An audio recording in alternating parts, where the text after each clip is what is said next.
आप देख रहे हैं दैनिक रुड़की, मैं हूँ आपका अपना मेहता। जैसे कल निर्जला एकादशी है और जो इसका व्रत होता है बहुत महत्वपूर्ण व्रत माना जाता है। कहा जाता है कि इसके व्रत से आपकी सभी मनोकामनाएं पूरी होती है और आपके जितने पाप होते हैं वो सब धुल जाते हैं। और इसी के बीच हमारे साथ आज हैं रुड़की के जाने माने ज्योतिष आचार्य रजनीश शास्त्री जी। आइए उनसे जानते हैं कि कैसे इसको बनाया जाता है और क्या इसके महत्व है और कैसे इसकी पूजा अर्चना करनी चाहिए। ये दैनिक रुड़की के सभी दर्शकों को, और आप देख रहे हैं दैनिक रुड़की। कल निर्जला एकादशी व्रत है। आज गंगा अवतरण दिवस अर्थात गंगा दशहरे का एक पुण्य दिन है और ज्येष्ठ मास में ये दोनों जो पूरे दिन पुण्य दिन होते हैं निश्चित रूप से सभी भक्तों को लाभान्वित करते हैं। और जैसे कि हमारी भारतीय परंपरा और संस्कृति है, इसमें निर्जला एकादशी एक महत्वपूर्ण पर्व होता है। और कहते हैं कि पूरे एक साल की जितने भी एकादशी होती हैं, जैसे हर महीने में 2 होती हैं, तो जो भी व्यक्ति पूरे वर्ष एकादशी नहीं रख पाते हैं उनके लिए जो ये निर्जला एकादशी का व्रत है अपने आप में श्रेष्ठ और बहुत बड़ा होता है। हमारे धर्म में एकादशी का जो व्रत होता है वो सबसे बड़ा व्रत माना जाता है, जो कि व्रत 10वीं तिथि से प्रारंभ हो जाता है और उसका जो है अगले दिन यानी कि एकादशी के दिन निर्जला अर्थात आपने जल तक भी ग्रहण नहीं करना है। तो इसको भीमसेनी एकादशी के नाम से भी जाना जाता है। श्रीमान वेदव्यास जी ने भीम जी ने जब पूछा था कि महाराज मैं कोई व्रत नहीं कर पाता हूँ, मेरे लिए कोई सरल सा उपाय बताएं, तो उनके लिए व्रत बताया गया कि इस व्रत को यदि आप करें तो पूरी एकादशियों का आपको फल मिलेगा।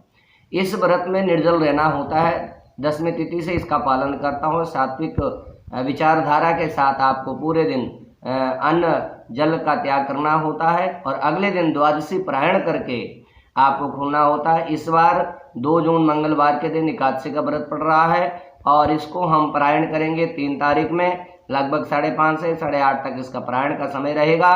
तो इस एकादशी के दिन आपको क्या करना होता है? दान पुण्य करना होता है, तीर्थ स्नान करना होता है। इसमें चूंकि ज्येष्ठ मास से अत्यधिक गर्मी रहती है तो इस समय आवश्यकता होती है हवा की, जल की, और आपने उन सबको ही त्याग करना है। आपने अपने ब्राह्मण देवता को, आपने पंखे का दान होता है, इसमें जल भर के दान दिया जाता है। और इसमें जैसे हम लोग कहते हैं जल ही जीवन है, जल को बचाने का संकल्प हमें लेना चाहिए और जल को जिनकी आवश्यकता है उन तक पहुंचना चाहिए। तो हम दान के माध्यम से हम घड़े में जल भर करके भी दान करते हैं और ऐसी कामना करते इस भूमि पे कदापि सूखा न पड़े, अन्न धन से पूरा क्षेत्र पूरा भारतवर्ष भरा रहे। और इसमें जो भी व्यक्ति अपने मनोकामना के साथ इस व्रत को करेगा विधिवत, निश्चित रूप से वो लाभान्वित होगा, उसको पूर्ण फल प्राप्त होगा। इसके महत्व क्या होते हैं पंडित जी? एकादशी का व्रत तो मैं कहता हूँ श्रेष्ठ है। आदमी को एकादशी के व्रत करने वाले को व्यक्ति को सात्विक विचारधारा के साथ रहना चाहिए। सुबह प्रातः काल उठ करके नहा धो करके सोच आदि कर्म करने के बाद, नहाने धोने के बाद भगवान विष्णु का आराधन पूजन करना चाहिए। जिसको ज़्यादा कुछ नहीं आता, ओम नमो भगवती वासुदेवाय इस मंत्र का जाप करना चाहिए। पीले पुष्प भगवान को अर्पण करने चाहिए, पीला वस्त्र अर्पण करना चाहिए। इसमें पंखे का दान होता है, इसमें जल का दान होता है। इसमें आप जल की सेवा करते हैं, जगह जगह लोग जल की सेवा करते हैं लोग, क्योंकि ज्येष्ठ का मास से अत्यधिक गर्मी होती है। तो निश्चित रूप से यह अपने आप में एक बहुत महत्वपूर्ण व्रत है। पूजा अर्चना हम इसकी कैसे कर सकते हैं? पूजा अर्चना में आपने भगवान विष्णु की आराधना करना है, पूजा करनी है। सारे संसार में कल्याण की भावना के साथ आप इस व्रत को करेंगे, आपको लाभ होगा। जैसे कि हम देख रहे हैं कि 2-3 ग्रहण भी आने वाले हैं, उसके बारे में क्या? हाँ, ये भी आपने बहुत अच्छा प्रश्न पूछा है। अभी जून में 5 तारीख में ग्रहण आएगा पूर्णिमा के दिन, 21 जून में ग्रहण आएगा और 5 जुलाई में ग्रहण आएगा। निश्चित रूप से जो ग्रहण आते हैं वो कहीं ना कहीं भारी उथल पुथल के साथ आते हैं। और जैसा कि अभी लास्ट में 2019 का ग्रहण गया, उस ग्रहण काल से लेकर के 21 जून का जो ग्रहण है जो पूरे भारतवर्ष में दिखाई देगा। हालांकि 5 जून का भी ग्रहण भारतवर्ष में दिखाई देगा, परंतु ये उपछाया ग्रहण है 5 जून वाला। इसमें कोई भी सूतक पातक का भेद नहीं होगा, परंतु मिथुन राशि में हो रहा है, इसलिए मिथुन राशि के जातकों को थोड़ा सावधानी रहना चाहिए। और 21 जून का जो ग्रहण है निश्चित रूप से ये सूर्य ग्रहण है, भारत में पड़ रहा है, ये भारत में दिखाई देगा।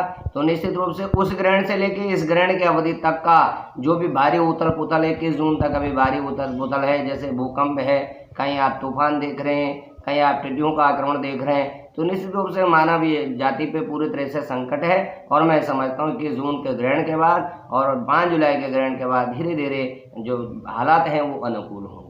जैसे कि हमारे देश में एक वैश्विक महामारी चल रही है, आपने बताया कि ग्रहण के चक्कर में चल रही है, तो आपको क्या लगता है कब तक ये हमारे जो देश में परिस्थिति चल रही है कब तक ठीक हो जाएगी? देखिए, मैं समझता हूँ हर बुराई के साथ एक अच्छाई होती है। निश्चित रूप से एक वैश्विक महामारी हमारे देश क्या पूरे विश्व में ये वैश्विक महामारी जिसको हम कोरोना के नाम से जान रहे हैं, पहचान रहे हैं, और निश्चित रूप से इस कोरोना ने कहीं ना कहीं हमारी पूरी दिनचर्या को बदल दिया है। आने वाला समय भी बड़ा संघर्षों भरा होगा। निश्चित रूप से उसके लिए हमें सावधान रहना चाहिए। हमें अपने जो दिनचर्या है उसमें कहीं ना कहीं बदलाव लाने की आवश्यकता है। जो हमने अपने अंदर नाना प्रकार के हम धर्म से विमुख हो रखे थे, कहीं ना कहीं एक जो बीमारी है कहीं ना कहीं हमें अच्छाई का प्रतीक इसने दिया है। इसने कहीं ना कहीं हमें संदेश दिया है कि ज़्यादा भाग दौड़ करके कुछ लाभ नहीं है, केवल जीवन बचाना सर्वोत्तम है। जिस कार्य के लिए हम यह मानव जन्म मिला है अपने आप में ये बहुत ही महत्वपूर्ण है। इस मानव जन्म में पा करके हमें मानव सेवा करनी चाहिए। हमें जीव जंतु का, जैसे आजकल आप देख रहे हैं नदियाँ साफ हो गई, पर्यावरण शुद्ध हो गया है, तो कहीं ना कहीं ये संदेश भी जाता है कि जब मानव है तो उसके पीछे सारे लोग हैं। हमें पर्यावरण की भी सुरक्षा का ध्यान रखना चाहिए, हमें जल भी बचाना चाहिए, हमें हर प्रकार से जो है इस प्रकार का अपना आचरण में पवित्रता रखनी चाहिए, पापाचार भ्रष्टाचार से दूर रहना चाहिए। तो निश्चित रूप से बीमारी हमें एक संदेश भी दे रही है कि जो हमने अत्यधिक अपने खर्चे बढ़ा दिए थे, मानसिक उद्विग्नता में हम कहीं ना कहीं जी रहे थे, कहीं ना कहीं हमें पूरी अपनी दिनचर्या को बदलाव लाना होगा। परमात्मा से जुड़ने का एक बहुत अच्छा माध्यम हमें इस बीमारी ने दिया है, तो हमें सीख लेने की आवश्यकता है। निश्चित रूप से यह बीमारी अब बिल्कुल ही समाप्त होने के कगार पर है, और मैं समझता हूँ 5 सितंबर उसके बाद धीरे धीरे ये बीमारी पूरी तरह से भारतवर्ष से हम इससे मुक्त हो जाएंगे। यस, हमारे साथ थे ज्योतिष आचार्य रजनीश शास्त्री जी। उन्होंने निर्जला एकादशी के बारे में बताया कि वह जो व्रत है हमें बिना जल ग्रहण का, बिना जल पिए और बिना कुछ खाए ये व्रत को संपूर्ण करना है। और जो हमारे जो आने वाला ग्रहण जो 21 जून को लगने वाला है, तो उसके बाद में बताया कि इसमें कहीं ना कहीं हमारे जो रूटीन है डेली लाइफ में चीज़ें जो हैं वो सही हो जाएंगी। और जो तीसरी बात उन्होंने हमें बताई, बहुत अच्छी संदेश दिया कि जो लोग आज के दौर में लोगों में मन में मैं आ गई थी और भगवान के